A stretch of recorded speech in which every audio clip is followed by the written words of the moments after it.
Bonjour à tous, heureux de vous retrouver pour un nouvel épisode de Parlons Placement. On va s'intéresser au Brexit dans cette émission pour voir les conséquences d'un Brexit ou no Brexit sur les marchés financiers.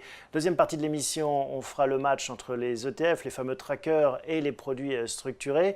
Et puis en toute dernière partie d'émission, on aura le plaisir de recevoir Claire Chabrier d'Amundi qui viendra nous expliquer comment des particuliers comme vous et moi peuvent investir dans des produits non coté, le fameux private equity. Et cerise sur le gâteau, on peut mettre ces investissements dans une poche d'assurance vie. On commence tout de suite par les marchés financiers.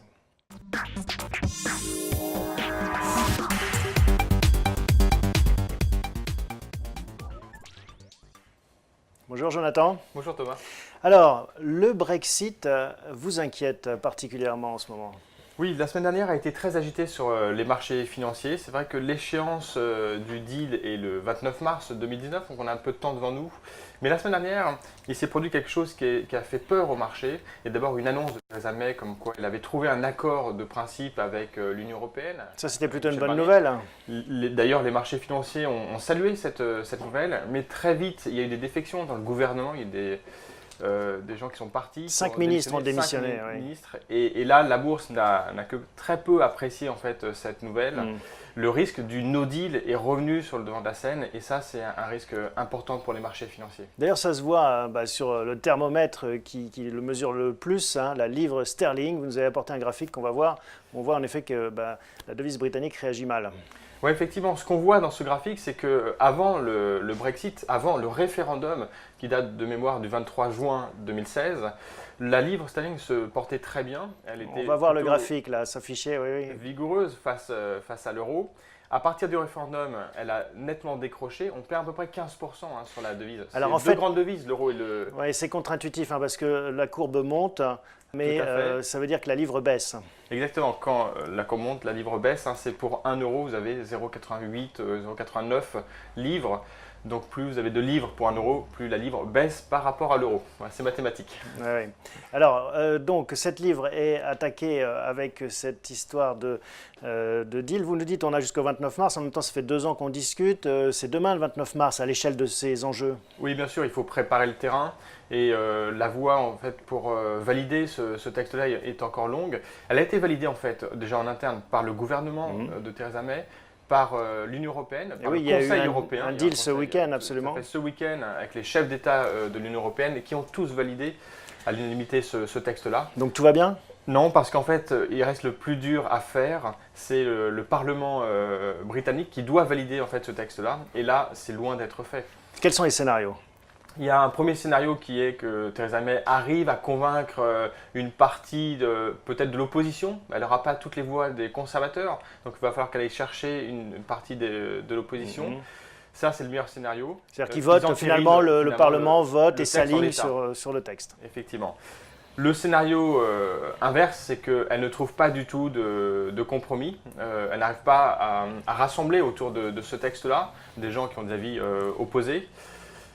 Et du coup, là, c'est le fameux no deal. C'est un Brexit avec no deal. C'est bien un Brexit. C'est quoi les conséquences du Brexit no deal? Le Brexit no deal, c'est que les relations entre l'Union européenne et la Grande-Bretagne ne seront plus régies par un texte. Donc, c'est les règles de l'OMC qui vont s'appliquer. Ça veut dire qu'il va y avoir des barrières douanières entre la Grande-Bretagne et l'Union européenne. Donc, ça va renchir le coût des importations, des exportations de part et d'autre. Beaucoup de problèmes aux frontières, les camions qui ne passent pas, les visas pour les touristes. Exactement. Donc, ça va complexifier en fait les flux. Ça va ralentir les flux financiers, les flux commerciaux, les échanges. Ouais.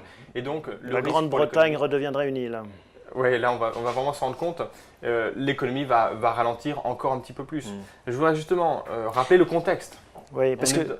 Allez-y. On est dans un contexte, en fait, de ralentissement économique de part et d'autre, dans l'Union européenne et dans la Grande-Bretagne. Mais avant le référendum, la Grande-Bretagne marchait très très bien. La croissance était bien au-dessus de la croissance européenne.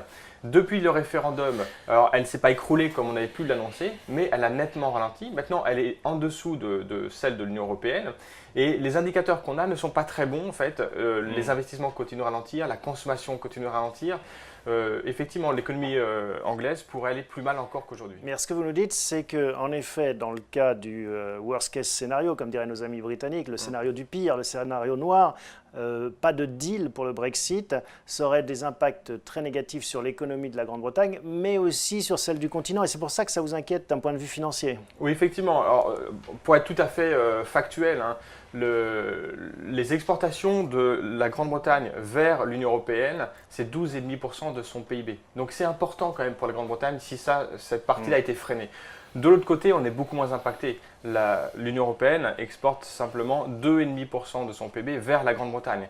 Donc on voit qu'il y a deux poids, deux mesures. Et c'est tout l'intérêt de l'Union européenne qui est beaucoup plus importante. La Grande-Bretagne a beaucoup plus à perdre que l'Union européenne. Mais malgré tout, c'est jamais bon lorsque un de nos partenaires va mal. Oui, puisque même 2,5%, enfin, c'est pas complètement neutre. Un mot sur Theresa May qui se verrait opposer une fin de non-recevoir au Parlement. Qu'est-ce qui se passe pour Theresa May? Elle doit démissionner, élection générale anticipée, ou elle va continuer à gouverner un bateau ivre? Alors, elle peut continuer à gouverner. Il faudrait qu'ils enclenchent une procédure en fait pour la renverser ou pour déclencher des élections anticipées. C'est pas mon scénario central parce qu'en fait, on se rend compte que les conservateurs n'ont pas grand-chose à gagner dans cette solution-là. Ils sont absolument divisés en fait, les conservateurs. Il faut bien avoir en tête qu'il y a peu de chances pour qu'ils trouvent une autre tête pensante, un autre leader pour remplacer Theresa May. Le pire pour eux, ce serait de déclencher des élections anticipées et de se retrouver finalement avec Corbyn. Du point de vue d'un conservateur, c'est vraiment le scénario le pire, le worst case scénario. Mais parfois, en effet, certains jouent la politique de la terre brûlée. Un dernier mot, on sait que les Britanniques sont des grands parieurs. Quel est votre pronostic? Est-ce que le Parlement européen, on a compris tout l'enjeu, vous nous avez mis tout ça en contexte, de ce vote pour obtenir un deal entre l'Union européenne et la Grande-Bretagne? Quels sont vos scénarios? 3 contre 1, 5 contre 1, 80%, 20%? Difficile de probabiliser, mais ce que je peux dire, c'est que si les Anglais redeviennent un peu plus rationnels, compte tenu du contexte économique dans lequel ils sont et du contexte politique, on n'a pas parlé de l'Écosse, de l'Irlande, du Nord, il y a un vrai risque d'éclatement du Royaume-Uni en fait. Donc le risque politique est extrêmement fort, le risque économique, j'en ai parlé. Je pense qu'ils vont redevenir raisonnables et qu'ils vont finir par trouver un accord, ne serait-ce peut-être un arrangement cosmétique, mais qu'ils vont finir par approuver le texte avant le 29 mars. Bon, on sait que ce sont des grands commerçants, toujours très pragmatiques, et la raison devrait l'emporter. En tout cas, on le souhaite. Merci Jonathan pour toutes ces explications. Vous l'avez compris, il faudra suivre de près ce que fait le Parlement britannique. Je crois que c'est la semaine du 10 septembre. Autour du 12 décembre. Ouais, mi-décembre. Merci. On passe tout de suite à la deuxième partie de l'émission consacrée aux produits structurés et aux trackers.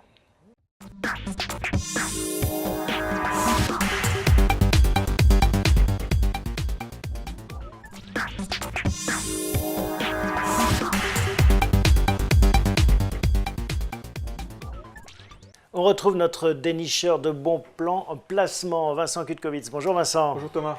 Aujourd'hui, on va parler du match ETF produits structurés.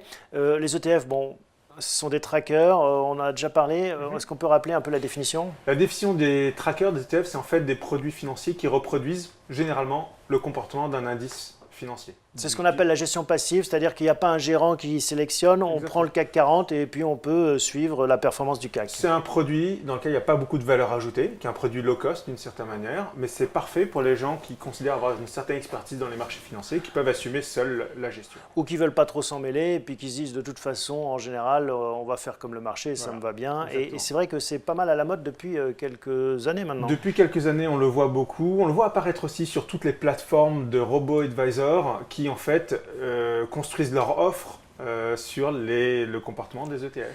Alors, de l'autre côté du ring, le produit structuré. Qu'est-ce que c'est un produit structuré? Les produits structurés sont aussi d'autres produits qui permettent d'aller en bourse, de retourner en bourse pour certains. Mais simplement là, on va rajouter une couche de protection à la baisse. On va protéger son patrimoine, son capital jusqu'à 30 ou 40% en fonction de l'évolution d'un sous-jacent. Et par ailleurs, on va s'acheter la possibilité de toucher un rendement, un coupon généralement, qui sera capé, qui sera connu à l'avance, qui ne va pas suivre le comportement de l'action. C'est-à-dire que si l'action gagne 20%, le coupon, s'il a été annoncé à 6%, va être versé à 6%. Oui, donc ce sont des produits où il y a des scénarios Voilà. et en fait, en dessous d'un certain seuil, c'est-à-dire que si le produit est négatif mais ne touche pas ce seuil, par exemple de moins 40%, que se passe-t-il? Si le produit, par exemple, le sous-jacent connaît une baisse de 20%, vous restez dans votre zone de protection et vous continuez à percevoir les coupons. Donc là, ça c'est vraiment le bénéfice de ce genre de produit. Si tant est même que le produit baisse en dessous des 40%, qui est la protection qui est offerte avec ce produit, étant donné que ce sont généralement des produits sur lesquels c'est des produits de long terme, vous avez du temps devant vous. Imaginons que le produit ait été émis il y a 1 an. Généralement, ce sont des produits qui proposent une sortie à 6 ou 8 ans. Donc si vous avez encore 5 ans devant vous, il y a de fortes chances pour que le sous-jacent remonte. Dans ce cas-là, vous allez revenir dans votre zone de protection et le produit pourra déboucler positivement. Voilà, donc c'est ça l'idée en fait, c'est vraiment de s'acheter une protection d'un côté et d'avoir de l'autre côté un rendement connu à l'avance. Et donc j'échange cette protection contre un rendement qui n'est pas forcément non plus, qui est limité, qui est avec un plafond. Exact. On prend le cas par exemple d'un sous-jacent, d'une action qui dégage régulièrement des dividendes de façon importante. Là, vous n'allez pas percevoir la totalité des dividendes. En fait, vous n'allez pas percevoir du tout les dividendes. Les dividendes permettent de faire fonctionner le produit.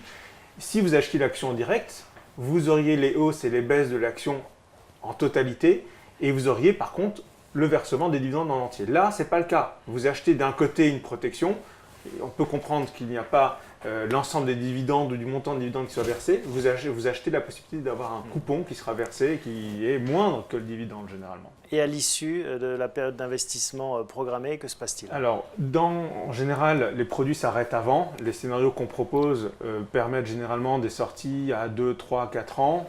Il est rare qu'on aille jusqu'au bout, mais si on va jusqu'au bout et que effectivement on est dans la zone de 0-40, vous récupérez 100% de votre capital et vous récupérez selon le scénario du produit le ou les coupons qui auraient été mis de côté aussi pendant les périodes où on a des coupons mis en mémoire. C'est une particularité de certains produits. Bon, et si on n'a pas de chance et qu'on est en dessous du seuil des 40%? Alors là, par contre, on enregistre la baisse du sous-jacent. Si le sous-jacent, l'action en question, a baissé de 50%, on récupère l'action. On récupère l'action. Un petit peu comme si on avait investi en direct. En direct. Sauf qu'entre-temps, vous avez acheté quand même une assurance que vous n'aviez pas par ailleurs.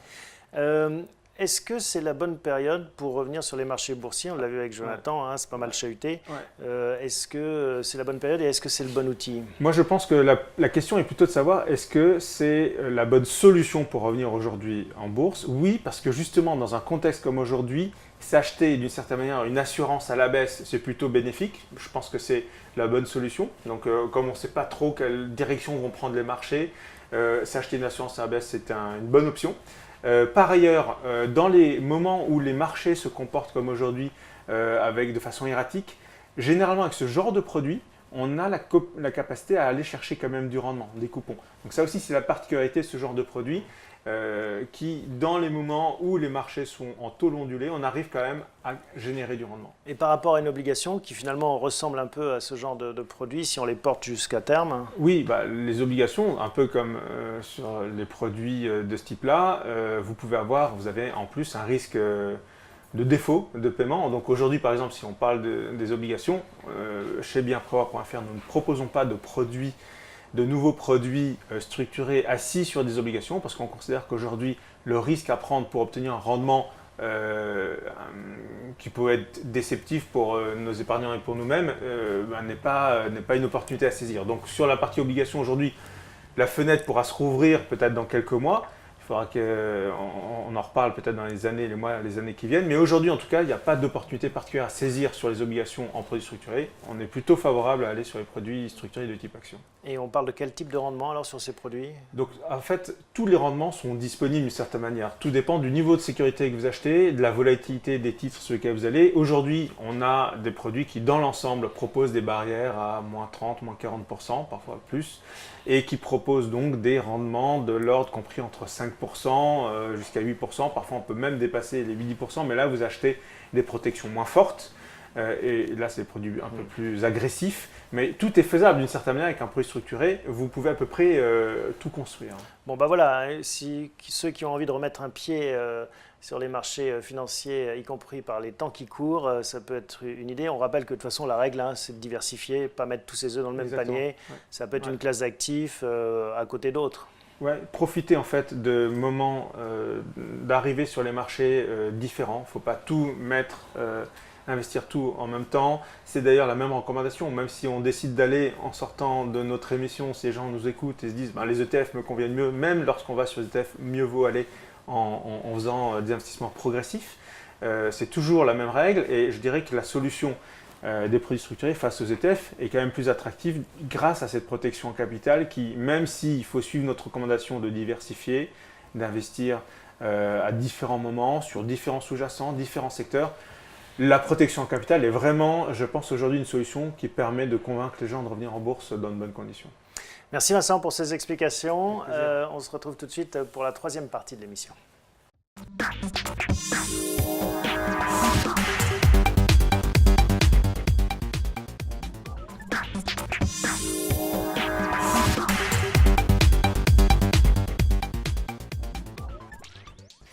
Investir dans le private equity, dans les entreprises non cotées, ça peut être quelque chose, une opportunité qui vous intéresse. On va en parler avec Claire Chabrier. Bonjour Claire. Bonjour Thomas. Vous êtes la gérante de FCPR Amundi Mégatendance AV. AV, on précise, c'est pour mettre ces fonds également dans une poche d'assurance vie. C'est un deuxième effet qui se coule.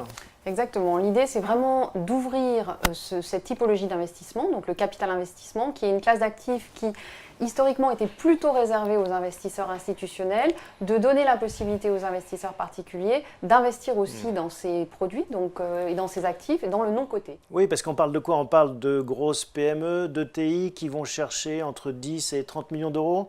Et voilà, ce n'est pas à la portée de n'importe quel particulier, c'est plus réservé d'habitude aux institutionnels, comme vous dites, aux fonds de capital investissement, aux family office. Exactement. En fait, le non coté, c'est une classe d'actifs qui, depuis 20 ans, surperforme les autres classes d'actifs, donc qui a toujours intéressé les investisseurs institutionnels, mais qui n'était pas accessible aux particuliers. Donc l'idée, c'est vraiment de donner accès à ces entreprises qui sont non cotées, des PME ou des ETI, donc des sociétés qui vont de 10 à 300 millions d'euros de chiffre d'affaires, qui sont des belles entreprises françaises, et souvent des leaders ou des pépites cachées qu'on ne connaît pas, mais qui sont des belles entreprises de croissance en France. Ça veut dire que moi, particulier, je peux investir quel ticket dans ce fonds et avoir accès à ce marché? Alors, les tickets d'investissement pour les particuliers commencent à partir de 500 € au sein de ces programmes-là. Et ça permet, en fait, avec l'effet de levier et le programme que l'on gère global, d'investir des tickets jusqu'à 35 millions d'euros dans ces entreprises PME ou ETI. C'est un marché dynamique en ce moment. Il y a beaucoup d'entreprises familiales ou autres non cotées qui cherchent de l'argent? Alors oui, en tout cas, il y a des entreprises, nous, notre thèse d'investissement, c'est vraiment d'investir dans des sociétés qui sont en croissance, donc d'accompagner de la croissance organique ou bien de la croissance qui se fait par build-up.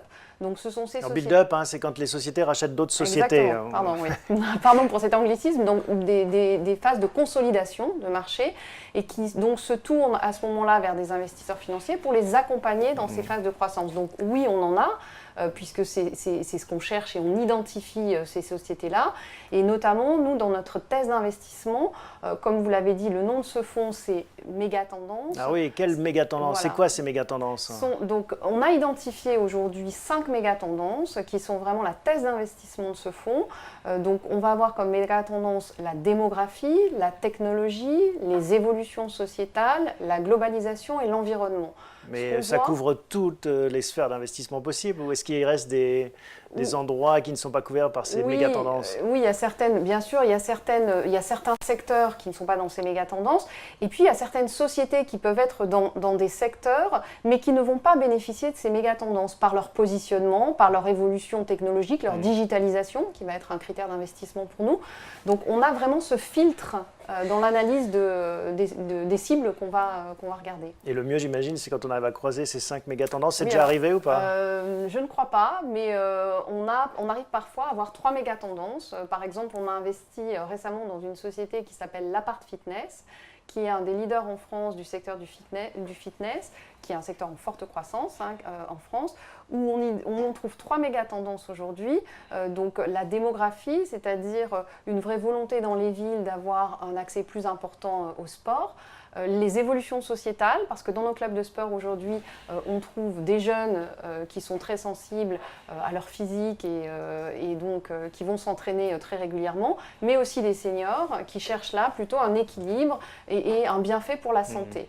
Et à cela, on rajoute encore une troisième méga tendance qui est la technologie, puisqu'aujourd'hui la société travaille sur des développements de programmes qui permettent aux adhérents de suivre, d'avoir des objets connectés qui leur permettent de suivre les effets santé de leur séance de sport. Alors, il y a ceux qui aiment transpirer et puis il y a ceux qui préfèrent emmagasiner des calories. Parfois, ce sont les mêmes d'ailleurs, on peut les retrouver d'un côté ou de l'autre.